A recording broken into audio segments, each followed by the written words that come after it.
The City of DeKalb City Council for June 8th, 2026. Noting the absence of Mayor Barnes, and prior to roll call, I will request a motion to appoint a temporary chair for this meeting, along with the name of the individual you wish to collectively appoint. I move for Carolyn Zazada. Second. We have a motion for Carolyn, and the second was Tracy. Okay, voice vote, all in favor? Say aye. Aye. All opposed, same sign? Thank you. We'll now call roll. Zazada, Here. Larson, Here. Smith, Here. Carlson, Here. Powell, Here. Verbic, Here. Walker, Here. Mayor Barnes. Okay, temporary chair. Zazada, you may proceed. Next on the agenda, we have the Pledge of Allegiance. I'd like to call Tabby Long to lead us in the Pledge of Allegiance.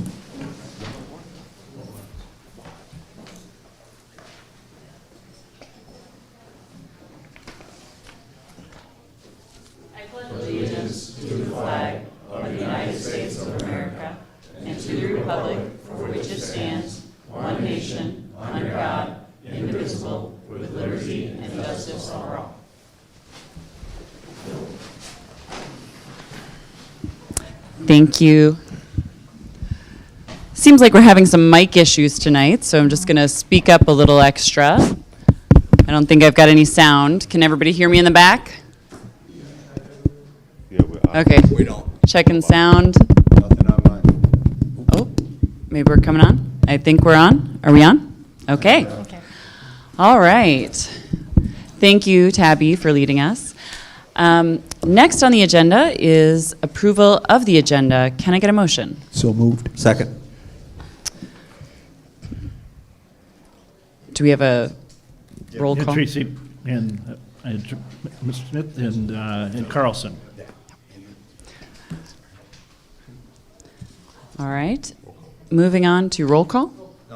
Oh, is it a voice vote or? Nope, we'll just do a roll call vote. So Larson, Yes. Smith, Yes. Carlson, Yes. Powell, Yes.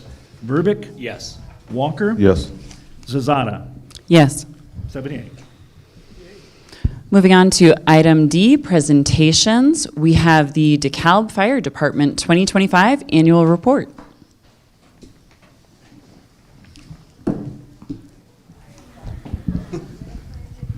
I'll introduce Chief Howison, Chief Luke Howison, who's going to give the report tonight. Chief? Thank you, City Manager Nicholas. Madam Chair, Council, City staff, residents, and DeKalb community watching at home. I'm proud to stand for you this evening and presenting the report for the DeKalb Fire Department in the year of 2025. The men and women we have in the back of the room are out making a difference every day in the community, and this report is just a snapshot of what they do each and every day. Before I dive into the details, I just want to express my appreciation to our administrative staff, Jill Voigt, Sam Ruby, Deputy Chief Karani, Deputy Chief Andrus, Battalion Chief Stofa, Lieutenant Goucher, and Lieutenant Franklin for their support in putting this report together. So as I dive into the details here, 2025 was definitely a historic year for the fire department. And I've been called the unofficial historian of the fire department, so I think I'm qualified to make that statement. But the amount of things that happened in 2025 in very big things, such as opening of Station 4, it really stands out in our history since 1869. So Station 4 opened on April 11th of 2025 at 1130 South Malta Road, and is staffed with 3 personnel currently. They're running as a jump company between the fire engine and ambulance. And it quickly proved its value on July 5th. We had a house fire in the Knolls. The fire started on the outside and extended into the attic space. And Engine 4 arrived on scene of that fire within 2.5 minutes. Previous response times to that neighborhood were in the range of 8 to 9 minutes. Those residents were actually able to stay in their home that night. We stopped the fire in the attic space of the garage, and I think it's proof that was a good decision, and we were forward thinking in placing Station 4 where it's at. Station 4 responded to just over 1,000 calls between the opening of April 11th through the year end of 2025. Do I have Station 4 here tonight, Jason, or no? Okay. They're out on a call actually right now. You're right behind. Behind you. Oh, perfect. Come on in. You guys are going to like this point. They're going to enjoy this point right here. They've been waiting for this point. So from April to the end of the year in 2025, Station 4 remained busier ahead of Station 2. Thus far in 2026, Station 4 has eclipsed Station 2 in amount of call volume. They are actually 97 calls ahead of Station 2 now. So again, the placement of the station, the support of everybody who put it there is really important. And again, Station 4 is proving its worth. The next thing we did in 2025 was place Truck 1 into service. That happened in September. We received Truck 1 in early July, thankfully right before Chief Thomas's retirement. But it was the first new ladder truck we received as a fire department since 1990. That new truck we received in 1990 was Big John. And prior to that, we've been utilizing a 2008 Pierce ladder truck that was bought used, but new to us, and we got that in 2015, and we're running that front line. That's now since become a reserve, but Truck 1 has really proven its worth. It's already worked a lot of fires, and we're really proud of that apparatus. Our personnel spent almost 3 months training and prepping equipment on that to put it in frontline service. And again, just sticking on the theme of, again, a historic year in terms that, like I said, I don't think we've seen in our overall history. We had a significant leadership change and transition in 2025. We had 83 years of service, combined service leave the department through retirements. And excuse me, I'm kind of stuffed up this evening. Captain Tim Morey, Deputy Chief Don Fallhaber, and Chief Mike Thomas all retired in the first half of 2025. And to have the top ranks of the department, actually number 1 and 2 in the department retire at the same time. We had not had that in a long time. So we were able to successfully transition the department through that leadership into 2026. And again, I want to thank Chief Thomas for his leadership and dedication to the department. And he helped position us for future success in the coming years. We also hired 9 personnel in 2025. Part of that, those hires were due to minimum staffing upgrades that it had began in the prior year in 2024 in the fall, and then hiring additional staff for Station 4. Excuse me. We are also awarded our second federal SAFER grant in the fall of 2025 that we're starting to put in place this year. And that grant will allow us to hire the additional personnel. We're working through that right now to staff the engine at Station 4. So hopefully within the next couple of months, we'll have the staff appropriately staffing the engine and ambulance separately at Station 4 so we could adequately address the calls in that district. Another big event that happened in 2025, we were able to receive a grant from the DeKalb Community Foundation. And the grant provided us with the ability to expand our community paramedicine program. We hope to expand it even further into 2026 here, but we collaborate with a lot of different social services in the community. Elder Care Service joined with us on that grant from the Community Foundation. Thank you. Apologize. Probably on TV, the runny nose doesn't look good.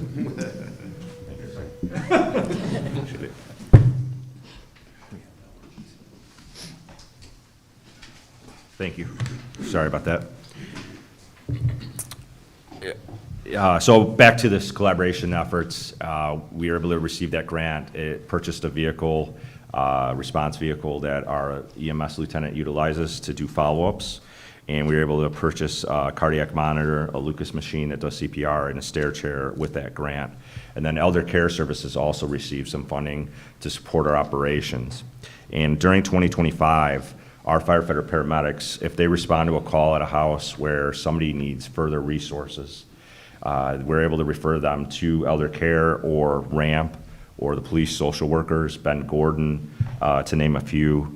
That helps reduce our 911 call volume, because a lot of people might call us, and if we can address those other needs it helps stabilize our call volume.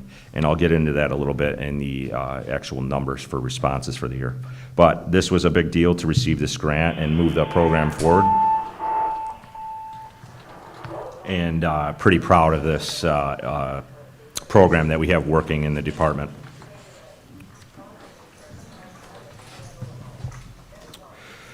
So the fire department protects 55 square miles. We cover the city of DeKalb, NIU, and the DeKalb Fire Protection District. We also cover 10 miles of Interstate 88 that surpasses our boundaries just because we have that access to the tollway. We are an all hazards response organization. We provide response and emergency medical services, fire suppression, hazardous materials response, auto extrication, technical rescue, surface and ice water rescue, incident command, disaster response, aircraft rescue and firefighting, public education, and fire prevention services to our community. And essentially, too, if anybody calls 911, we go figure the problem out. So it might not be on that list, but if somebody calls us, we generally will respond and help our residents out. I'm pretty proud that we're able to offer all those services. I know we have the traditional name of the fire department, but we do a lot more of that, and our primary response is EMS. So 2025, by the numbers, we responded to 7,403 incidents in 2025 with nearly 10,716 responses. So one incident might receive more apparatus depending on the size of the incident. So we had 10,716 responses over the year. 82% of our call volume is EMS related, and we average at 21 emergency calls per day. We actually have held a steady call volume over the past couple of years since 2023. We hit a high watermark in 2023 of 7,684 incidents, but the ability to hold the call volume steady is due to this community paramedicine program and collaborating with community partners. One instance, we had a residence call us for assistance 69 times in 2023. Once we got them to the appropriate resources, since then, they've only called us 3 times. In another example, we had a patient call us 15 times in 2025. Since that point, and we got them to the appropriate resources, there's been 0 responses to that resident for services. So the program's working. The nice part is holding our call volume steady as it had been increasing, and we hope to expand this program into the future. And again, our EMS lieutenant, in 2025, we had a transition in that position. It was Lieutenant Dave DeLilly. And the beginning of the year, we transitioned to Lieutenant Dan Franklin, who's taken the bull by the horns and working real hard to expand the program and relationships. The other thing over the years, you've probably heard Chief Thomas talk about, and if you've been around a while, McMaster and Chief Hicks.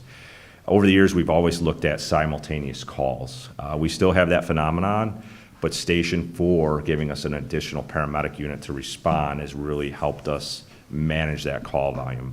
Our busiest day in the year was October 4th, and we did have 8 simultaneous calls going on at one point on that day. Now, there is going to be time frames where we can't keep up with all of that, but definitely Station 4 has helped us manage that call volume. So again, emergency medical services is I would say, our bread and butter. 82% of our incidents are that. In 2025, we had 6,136 patient interactions. 70% of those patients were transported to the hospital, and 64% of those transports were advanced life support care. So that's a significant amount. So those residents or visitors that needed that care were receiving paramedic level care 64% of the time on the transports. 36% of those calls received basic life support care, and basically retransport a patient to the hospital every 2 hours. And that's an average, but sometimes it's a lot more than that. 95% of our fire department is paramedics. I currently still hold the paramedic license, and again, I think it's important because it's a large service that we are able to provide to the community. We staff 4 frontline advanced life support ambulances, and then in addition, a lot of people don't know this, but our 3 frontline fire apparatus right now, Engine 2, Engine 3, Engine 4, and then the ladder truck, are all advanced life support equipped. So we have paramedics on those rigs.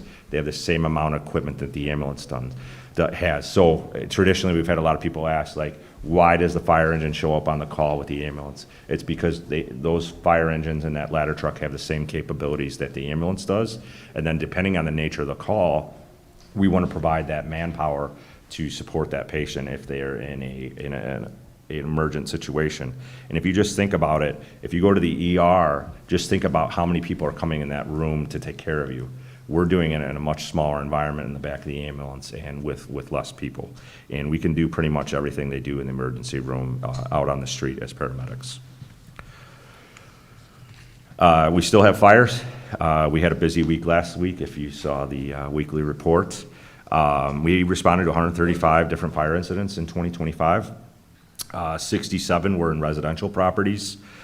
46 were outdoor or in special properties, so these would be vehicle fires or brush fires. And then 22 were split in different properties, whether it's mercantile, industrial, assembly, healthcare, educational properties. So, depending those, we don't know when they're going to happen. But again, we have a pretty robust response now with the staffing that we've been able to attain over the last 5 years. In order to proficiently do our job, we have to train, and very proud that we are very excellent in that regard. We completed over 31,000 hours of training in 21-25. And there's a lot of requirements we got to meet just to do that, and then there's training above and beyond that we do. But a lot of those requirements are through ISO, which we're still going through that review. We started that in January. OSHA, State Fire Marshal, and the Illinois Department of Public Health requires us to keep up our certifications and licenses as paramedics and EMTs. We also get out and work through community risk reduction, so we hopefully don't have those calls, right? And we do that through public education and fire inspections and public outreach. So in 2025, we were able to complete 468 fire inspections throughout the community, and we also attended over 100 public education events ranging from fire station tours, elementary school visits, and community-wide events. So looking ahead, we're already in 2026. I know it takes a little while to get this report to you, but the things and the goals we have this year are to staff Engine 4 with that SAFER award. We are still working through recruitment. We are having some recruitment issues. We've been working with City Hall staff to address those issues. We just completed another test, but there's something we want to continue to work on moving forward. And then again, I explained the community paramedicine program. Last year, there was some legislation passed in Springfield that we will be able to receive funding through the GEMT program for community paramedicine. So we'll be able to actually build that and receive more funding. And as you know, the GEMT program has been very successful. It's helped the city purchase equipment and such. And with this new legislation, we're waiting for Health and Family Services in Springfield to create the rules, and once they create those rules, we'll be able to take advantage of that program. So we're hoping to do that here in 2026. So before I move on to the next, I have a short video to share, and I will close out the presentation.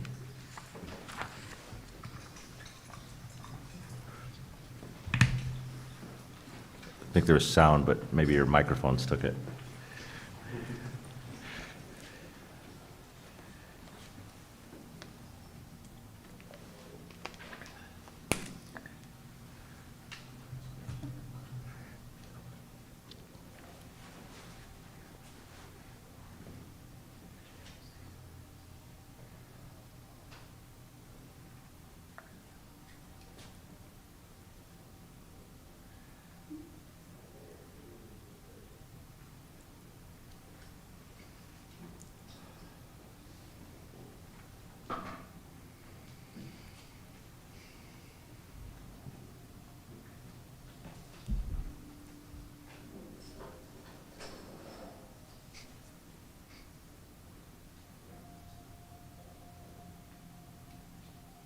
I can kind of hear it.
So we're future ready, and we remain prepared to meet the challenges and evolving needs of the DeKalb community.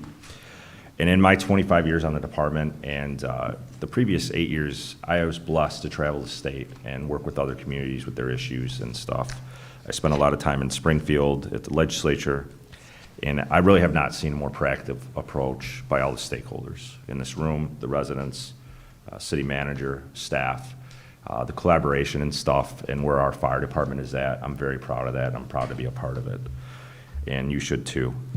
So thank you on behalf of our members that are left, fire department.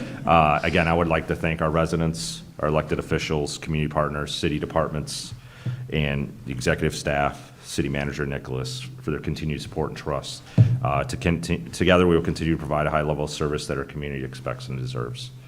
Any questions? Yes, sir. Well, I don't have a question. I just want, to tell you guys, So the ward, I think it was Ward 1 fire that happened a year or so ago.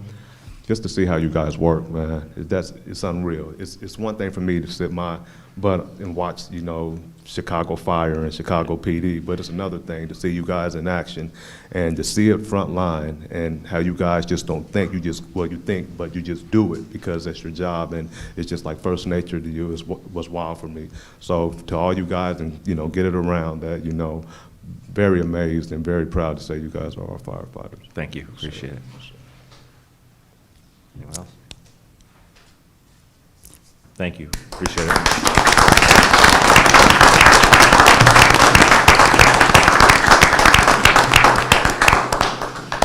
Thank you so much, Chief, and thank you to your team who's here, and we really appreciate all you do to keep our community safe. So, thank you. Okay, moving on to our America 250 Pause for Patriotism. I'll ask our city manager to come to the podium and share a little bit of history with us on the Second American Revolution. For those of you who haven't been with us lately, we've been, in honor of the 250th anniversary of America, we've been reviewing some of our history and focusing on that. Thank you very much, and I will say that we've got tonight and one more meeting before the 4th, and next meeting we'll pull it all back together again, and you'll understand why we've gone here and gone there, I hope. So tonight we have had, that was a very good presentation, and it's about service, of course, above all. And so I'm going to spend just a little bit of time talking about how we had our own fire bell in the night as a country, which we talked about here about 2 months ago, and how that led to where we are tonight, at least in terms of narrative.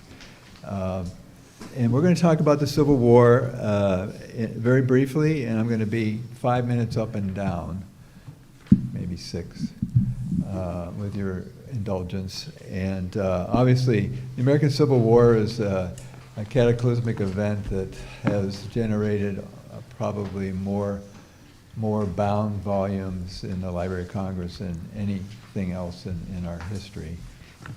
And we've been looking a little bit at how the Declaration of Independence, to talk about where we started back in early January, was at first the establishment of a creed that Americans fought a war of independence over, and what we've been asking ourselves and what Americans asked themselves at the time, up to and including the Civil War and well beyond, was, does the creed still speak to us? And did it speak to people who were engaged in that Civil War?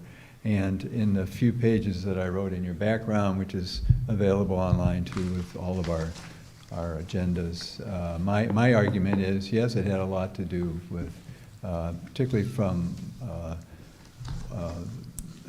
either persons who were proponents of the continued relevance of the Declaration, such as Lincoln, or people who were opposed to the whole concept behind that. It was very definitely at the root of what became known as our Civil War. So that Civil War lasted 5 military seasons, if you will, from the time that the roads were dry enough to move armies and march until the early winter time when armies on north and south went into some type of a bivouac somewhere. The important, two things I'm going to talk about tonight. One is that the title here was intended to be a little bit provocative. I call it the Second American Revolution. And by most objective terms, it was a revolution in the sense that a whole property system was abolished, at least from the standpoint of the Constitution. The country, which had been disparate states, some taking the North as their moniker and some the South, was united under a stronger federal government, and it was the beginning of what we saw in terms of the stronger federal government we have today.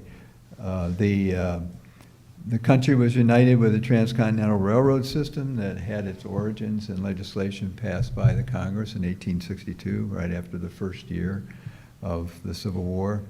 The Republic all of a sudden had one national currency. The federal courts had suzerainty over state courts in many important respects, particularly in defining civil liberties, at least in terms of the Constitution. Enabling laws had to be passed, and we can talk at another point about whether they were or were not sufficient. And obviously there were new meanings for what liberty was in constitutional enactments, beginning with the 13th Amendment, which was approved by Congress on January 31st, 1865. It was ratified by the end of the year in 65 after Lincoln's death. And the 14th and 15th Amendments, which by the late 1860s sort of created the constitutional corpus of what Americans had been contesting with arms back during the early part of the 60s. So that is one thing. So there was a transformation that was set in motion and was certainly complete by the end of the 19th century in terms of the rise of a new a nation that was fraught from a social standpoint with lots of divisions and strife. But in terms of foreign policy, all of a sudden we had surpassed the English as the country with the greatest military and also the most economic power. But the other thing I wanted to talk to you about is what we've been talking about for 4.5 months now, and that is we as human beings connect with people in the political realm or people we see on TV and today in social media who connect with our experience in some fashion. And the remarkable and transformational thing about the Civil War was that there were, by various estimates, some 10,000 cities and towns that gave up people in uniform to either the North or the South, and many did not come back. The blood toll of that conflagration between Americans was tremendous. So there were about 3 million who fought in the Civil War on both sides, about 600,000 soldiers, including 20,000 black soldiers died. And by way of reference, American battle deaths during the years 1861 through 1865 totaled about half of all of the American losses in all of the wars through Afghanistan. And so people had an intimate connection to the war, and it wasn't a theoretical dinner conversation. It was someone who had been lost, someone who had been maimed, someone who'd lost a limb, someone who had been liberated and was somewhere else trying to pull together their family. There was lots of stories, there are at least as many stories as there are towns. But it's the absence of persons in chairs at tables that goes some way, not all the way certainly, in explaining why it took another 100 years after the Civil War and its constitutional amendments and so forth for the country to come together enough to create federal law that would enforce those constitutional enactments. And we'll talk a little bit about that next time and how, if you want to look at how the circle sometimes comes around, there is some meaning to that. I pointed out in my background some things which, in looking at tonight, especially with the report of the fire department, how people go out and take chances all the time to save people's lives or to help people survive scares and actual life-threatening experiences. To spend the next couple minutes talking about the dead on various Civil War battlefields is not really in order.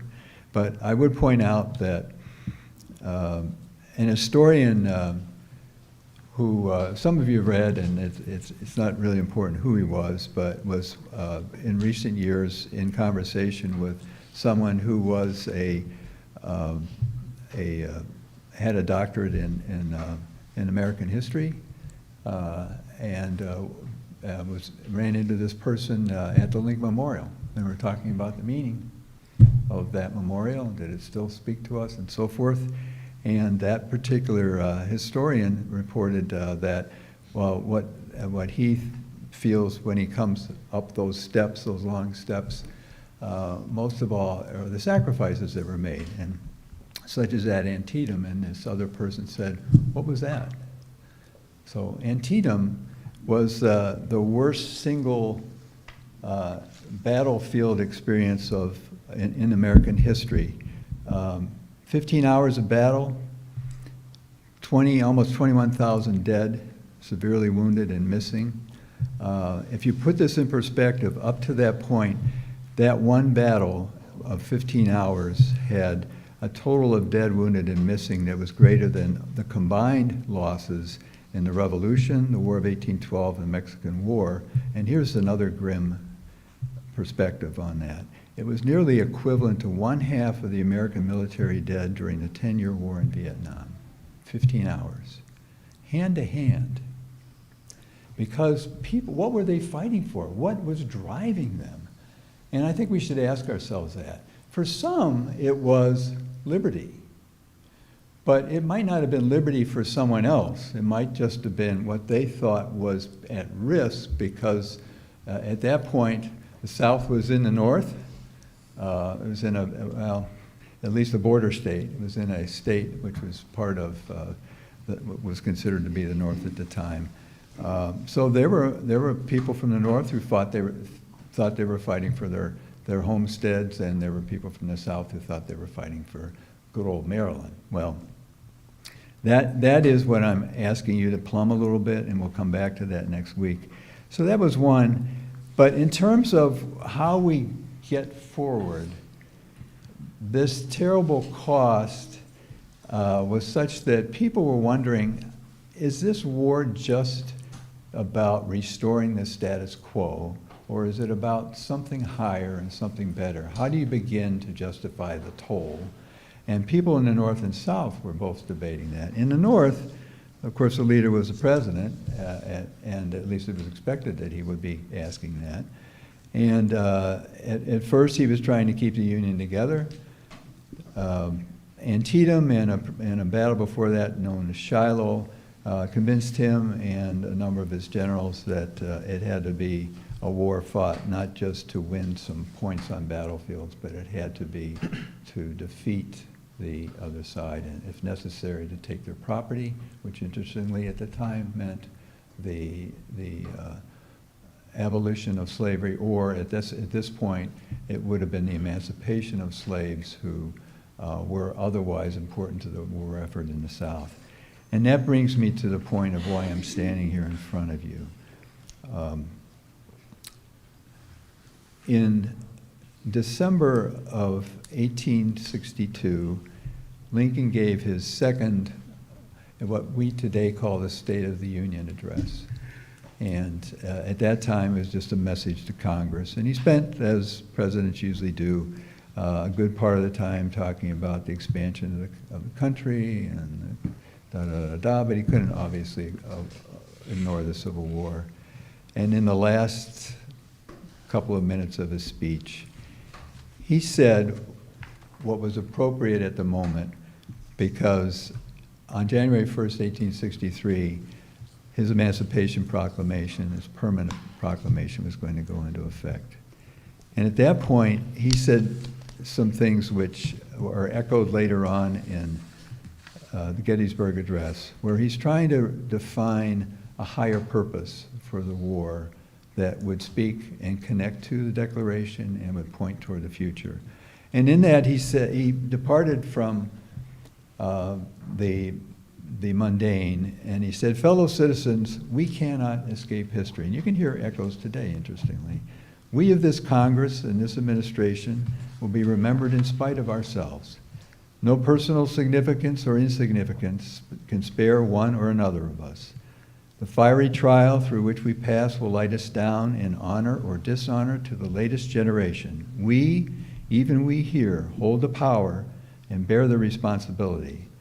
In giving freedom to the slave, we assure freedom to the free, honorable in what we give and what we preserve. We shall nobly save or meanly lose the last best hope of earth." And what was that last best hope for? And that was the democratic experiment that was launched in Philadelphia nearly 7 years beforehand. It wasn't until another full year of more catastrophe, more deadly battles, which included such names that most of you know: Chancellorsville, Vicksburg, Gettysburg, Chickamauga, 50,000 dead at Gettysburg.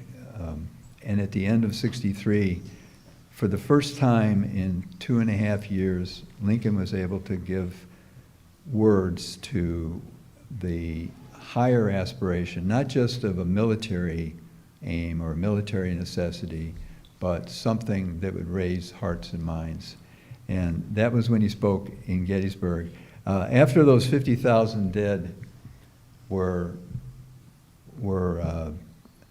put in graves, even though they were shallow graves for the most part, not to mention 5,000 horses and mules and a lot of other deadly flesh. The governor of Pennsylvania thought it was time to bring order to the countryside. And after doing that with new burial techniques and caskets and more formal ceremonies, he knew that his next task was to, in effect, cleanse the scene with an official consecration of a new cemetery. And he asked around, came up with a great orator, and it was a man named Edward Everett. He had been a governor of Massachusetts. He was known as a great orator. He had spoken many times in the East and had even given dedications to cemeteries at Lexington and Concord and Bunker Hill. So he seemed like the obvious thing. Lincoln was not directly invited, but thought it was a good idea to attend. And he just asked for a place to be on the dais, and he was given a chance to speak moments before the final hymn and benediction. And without any pride and with immense humility, he got up after Everett spoke for just 3 minutes under 2 hours. And he had 272 words, which took 3 minutes to deliver. In fact, in those days, photography isn't like it is today. You just take out your phone and you click it, you had to set up your tripod, and you had to do all that. He was already sitting down before they flashed the photograph, and there was only one of him in Gettysburg, and it was that one. But it was there that he set out the ideological terms that would bring eventually the Republican Party in '64 to identify abolition of slavery as a war aim, but also as a strategic necessity for the United States after the war, and for the support that was necessary for the constitutional amendment in January '65. And the words are known to you. I'll just read the last few, and hopefully they do ring true to you. The world will no long remember what we say here, but it can never forget what they did here. It is for us, the living rather, to be dedicated here to the unfinished work which they who fought here have thus far so nobly advanced. It is for us to be here dedicated to the great task remaining before us, that from these honored dead we take increased devotion to that cause for which they gave the last full measure of devotion, that we here highly resolve that these dead shall not have died in vain, that this nation, under God, shall have a new birth of freedom, and a government of the people, by the people, for the people, shall not perish from the earth. Next time we'll talk about why we celebrate the 4th.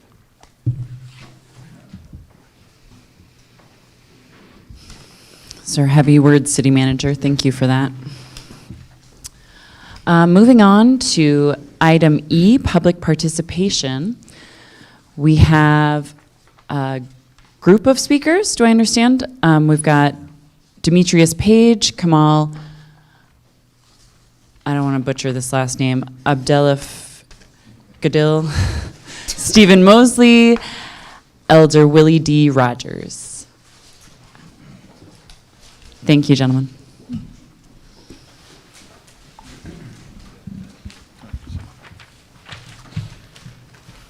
Hello, everyone. So, mainly Kamar, he is representing Quick Stop. Myself, I'm representing Demetrius Page. I'm the one who had created the free food for the whole Annie Glenn Road and the community store, the Free Chef Rack at Quick Stop 910 Papa's Drive.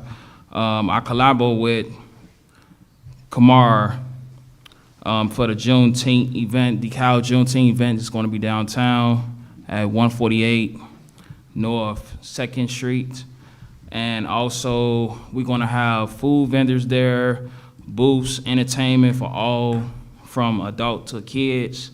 We also going to have Mrs. Illinois to talk about the youth and also encourage the youth to follow their dreams.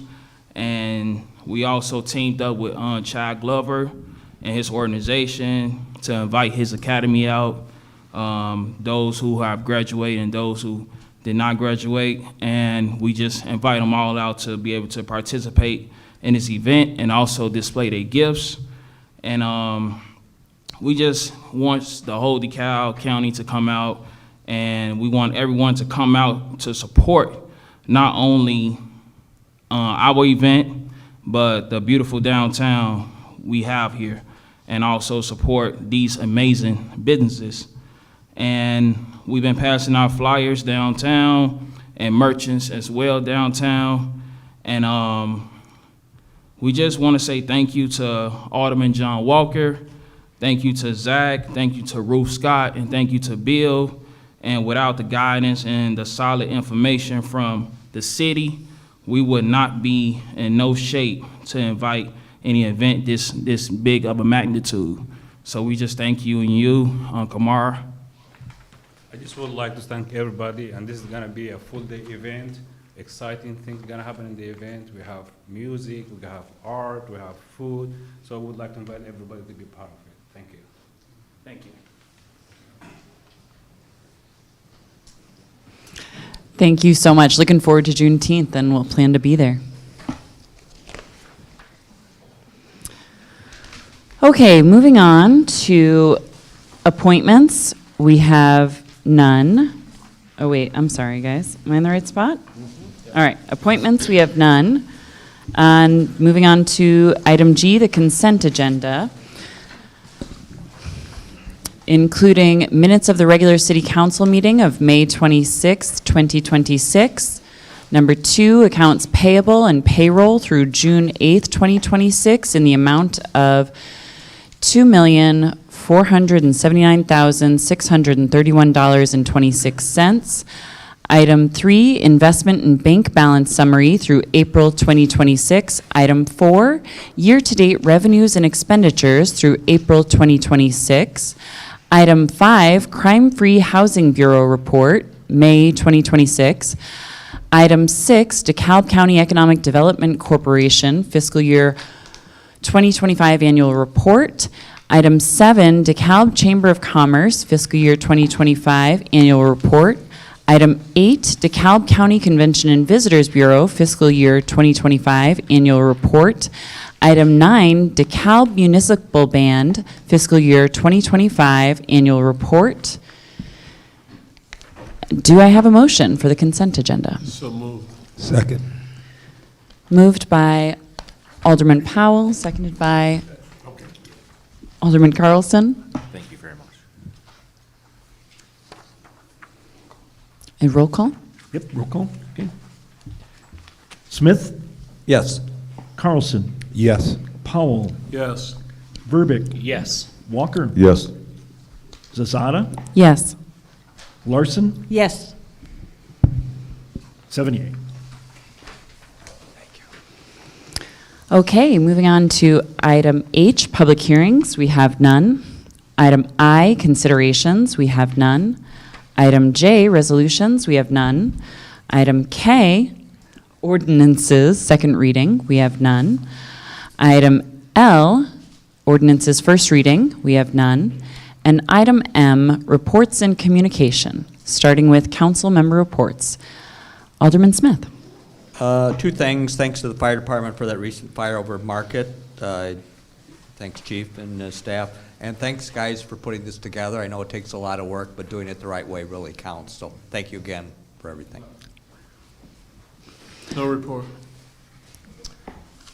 Okay, I just want to go over, had a board meeting last Wednesday at the Hampton Inn. Want to thank them for the hospitality. You know, they provided water and some snacks. I enjoyed that. Also, what was talked about was speeding, not just in Ward 7, but around the whole city. You know, I think residents are kind of getting tired of that. Also, we talked about, you know, cars blocking city sidewalks where, you know, we want, you know, residents to be cognizant of that as well. And a guy brought up those e-bikes and scooters. You know, he wanted us to, you know, have the police, start, doing something about that. But the thing is this, the police can't do everything. That has to come from, home, Parents need to talk to their kids about, safety when it comes to running those things around town. Also, we talked about, now this is the good one. I remember Alderman Carlson said he was having issues with, landscape and cutting the grass in your ward. I'm here again. Okay. So, I think I can introduce you to him because I thought about it, and I went walking the neighborhood, and there was a couple houses that, the grass was pretty high. So I went up there and knocked on the door, introduced Alderman Walker, whatever, and I found out that there are just some people who are handicapped and just can't do it, and they have to wait on other people to do it for them. So I got to look at it in a different light, so what I needed to do was figure out a way where I can help these people keep their grass cut without breaking their arm and leg. And I teamed up with Demetrius Page and his foundation, and for right now, just for Ward 7, hopefully he gets bigger, he can do it for everybody, but just right now, he's going to provide a service for Ward 7 members or residents to cut their grass at the discount rate or for free, depending on their situation. And he's teamed up with a couple local landscape businesses to do that. So I want to definitely, give him a shout out for that as well. And the last but not least, I want to talk about Juneteenth. This organization, they did it the right way. They dotted the I's and crossed the T's, hopefully. I got to reach out to Ruth to make sure everything's done the way it's supposed to be. But they're doing it the right way, and it's just not about black people coming out. They want everybody to come out and, see the culture and, see some of the talent. And Mrs. Illinois would definitely be there. So I think that's great. Young people can hear, her struggle and where she's at now. And I just think it'll be a good event for everybody, and mainly the businesses downtown DeKalb who definitely are looking forward to this. So I want to thank you guys for that as well. Oh, and Zach, sorry, I got to thank you. Because nope, Zach made it happen. See, Zach has been thrown under the bus a little bit about permits and things of that nature, but the one thing that Zach, every time I worked with him, he gets things accomplished in a timely fashion, and he did well with this. So, hey, thank you. We appreciate it. That's it. Alderman Larson. just that school's out. So we're talking about speeders, but we got a lot of kids that are there all day long and running free for the first time in months. So just keep your eyes open. I'll jump on Alderman Walker's. I got more phone calls in the last 2 weeks. It's starting to get out there, I think. And if anyone's watching this at home, if you don't want to get in an argument with your neighbor about mowing the lawn, call your alderperson. And then we can call the city, and like Alderman Walker talked about, we can find solutions. Like in the 4th Ward, we have a gentleman named Gary Barshinger. He mows a ton of lawns. He loves doing it. He gives discounts in case of if you're, impacted financially. If not, call me, and I'll bet a neighbor or someone has a mower, we'll help. But there's no reason to battle over it. We just want it all looking good, but also no critters. This is the time of ticks. It's the time of snakes, everything else. So give us a call, and we'll get those lawns mowed. The next thing is, it's time again with 4th of July. Be cool on the fireworks. I got to bring it up. I did last year, and I think people actually did them more after I said something. But that's what neighbors bring up, the dogs and that. Just keep it cool. And that's about it. And have a good week. Alderman Verbeek. A warm Ward 6 welcome to Taco Alley in the University City Shopping Center. They're off to a great start, so check them out. Thank you. And I have a ward meeting coming up on, oh gosh, I have to ask Ruth. It's next Monday. I know it's next Monday, I know that much. And we're doing it at Mitchell Elementary. It's in the evening. Yeah, bring lawn chairs and we'll be outside. City manager. No report. Okay. Moving on to agenda item N, executive session. We have none. And item O, adjournment. Can I get a motion? So moved. Second. Roll call. We just do a voice vote? Oh, voice vote? Yep. All in favor? Aye. Aye. All opposed, same sign. Okay. All right, we are adjourned.